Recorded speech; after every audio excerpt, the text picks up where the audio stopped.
Hey everyone, it's Don coming with you from Don Cigars and Cards. I changed it up a little bit, just wanted to see what that ring sounded like. No, I'm not going to change the name of my YouTube channel, but it's kind of a cool podcast name, Cigars and Cards. I'm not sure how to tie them in together. I don't believe there are any cigar baseball cards, but there are tobacco cards, so although I have very few of them. But I just wanted to get on here almost a week later and talk about the show in Pittsburgh. Not going to go over all the details because I know John Wade Boggs fan, Dean Gearhart, I collected all. Scott Reindeer Studios have already made a video kind of talking about the cards that were there, but it was more the experience. My first card show in years had been the National last year, which hasn't even been a year from now. And since then, I've gone to 2 Pittsburgh shows and one just south of Cleveland, up where Scott lives. And in those 4 shows, Dean and Scott have been to all 4. Bob has been to the 2 Pittsburgh shows, wasn't at the National last year and couldn't make it to Cleveland. But Bob's situation, his kids are a lot younger than the rest of us, so it's a little easier for us to get out. And I briefly met John Wade Boggs fan at the National last year, but didn't get to spend a whole lot of time with him. And he drove in from the center of the state, which, if you don't know where Pittsburgh is, it's on the western side. So about a 4-hour drive for him. And, I'm fortunate that Dean and Bob are here. And Scott has ties to Pittsburgh. He went to art school here, and he doesn't live that far away. So there's a nice core of guys that I can get together and see. And picked up John at the hotel, and then picked up Bob, which I knew Bob lived close to me, but I'd never been to his house. And lives even closer than I thought he did. He's like literally less than 15 minutes away. So, but I had also gone to lunch with them. So, all guys that I've met before, but just got to hang out with again. And John, I got to spend a lot more time with, and It was so much fun watching him. Like he had mentioned, he was between the Hank Aaron and the Warren Spahn cards they bought. And he saw him, on his own. I wasn't with him when he first saw him. Because we kind of like went in together, then would spread out, then would run into each other. It wasn't that big that you couldn't run into each other. And I said, let me see these cards. And didn't realize they were from the same dealer. And so I saw them.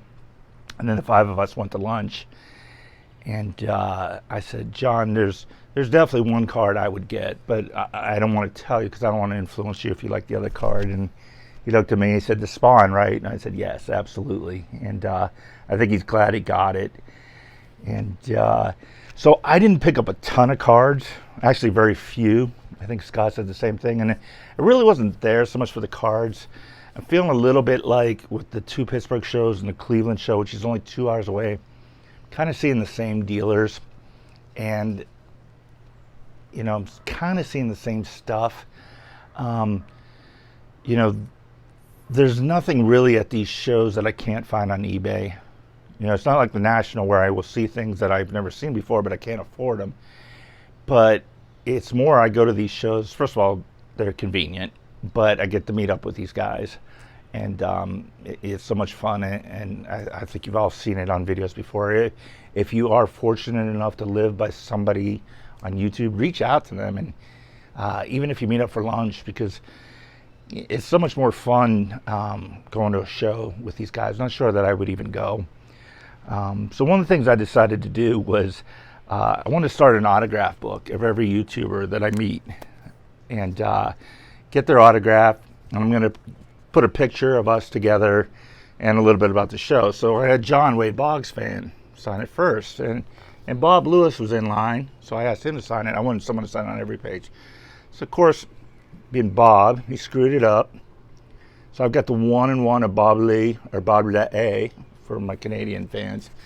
So now Bob Lewis is officially the first one in my book. So I'm going to add a photo here and a little bit about where I met you guys. So John Wade Boggs fan signed it again. Scott Reindeer Studios, and Dean Gearhart. So hope to fill this book up at the National and any other show where I get to meet these YouTubers. So just something a little different and fun.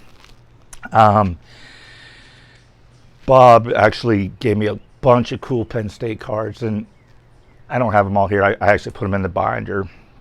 And then he gave us all a Wander DeFranco rookie. So Eric, 4-leaf cards. Eat your heart out, buddy. Still looking for that.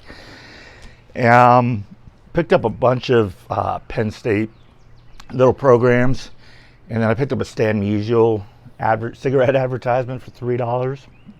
And again, my cards are not here at my house. I rent sort of a warehouse.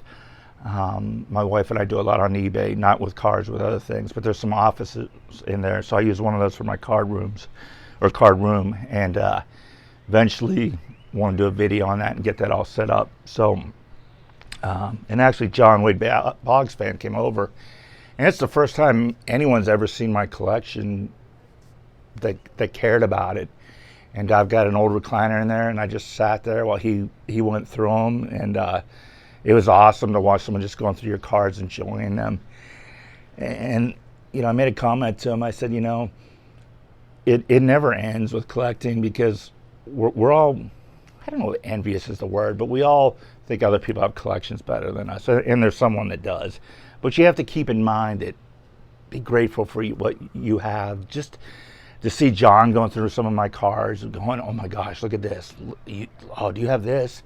And pull it out. And he's like, this rivals any of those cases I see at the show. And I said, yeah, John, but they keep replenishing. This is all I have. So it was nice for him to compliment me. And I really enjoyed watching him go through my cards. It made me feel good to see someone who appreciates them, because as the rest of you, very few of us probably have close friends or relatives that appreciate what we have.